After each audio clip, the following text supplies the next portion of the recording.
Petrova Perovića, koji je rođen 1944. u Rudinama od oca Petra i majke Vukoslave, prvi posleratni prvak Saveza guslara Jugoslavije, koje se održalo 1971. godine u Sarajevu, gdje je nastupilo oko 130 guslara. Branko pobedljivo uzeo prvo mjesto. Triumfovalo i društvo iz Nikšića, čiji je bio predstavnik. Eto tako, 74. opet ponavlja sa snimljenom zlatnom i srebrnom pločom, guslar nenadmašnog glasa. I kad bi pričao o Branku što znam i koliko, gledaj sad ovaj prijelaz, što bi rekao, pita gdje ćemo sad. Eto, to je taj krš koji je izjedilo najboljega.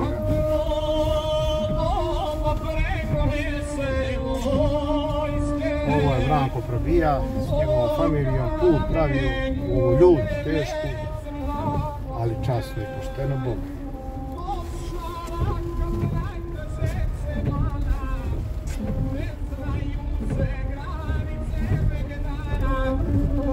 Sve strane pusta i sijela, a ljudska se krvca prolijeva. To je samo Branko moga i Evropa u plamenu gori, a na noce crnogorski gori.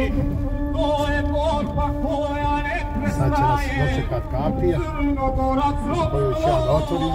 Nadam se da nije zaključana, a može biti i da je da vidim, nije. Jer ovu sa familije nije, svi Branko i unuci nijesu.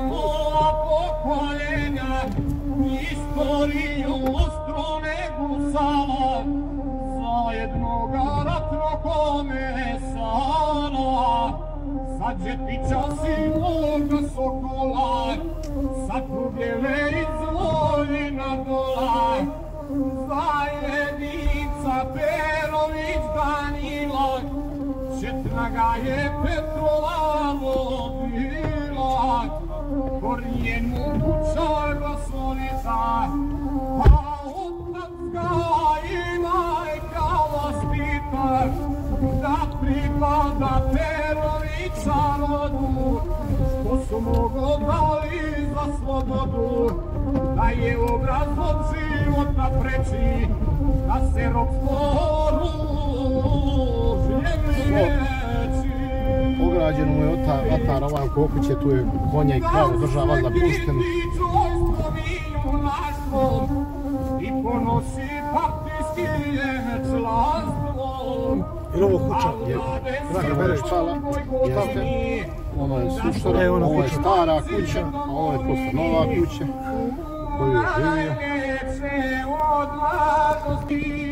Branko je krsna slava, Sveti Jovan Zimski, a prisluživa je smotanje. Ovo je vidite, to me samo vrati živjeti, pa ćemo se tako i sad ćemo gledati na vidje. Nažalost, ovo nema niko kuće.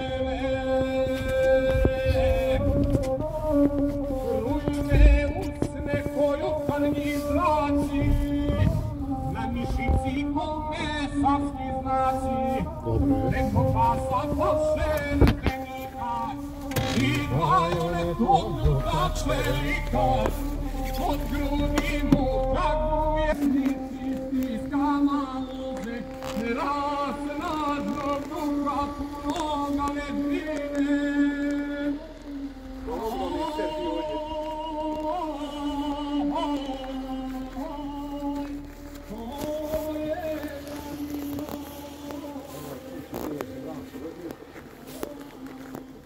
Ođe. Ovo je kuća Ljudine u kojoj se Branko rodio. Ovo je poslije sagradio i uživa penziju sa ženom. Do njegove, žena mu je prije njega umrla. Od Jakšića je bila jedna sjajna žena. Kumovska kućo. Ovdje varne konje toga i on dođe dopla kako mi Bog pomoga. To je stara, vidiš stara, to je kuća. Ovdje u radionici inače Branko.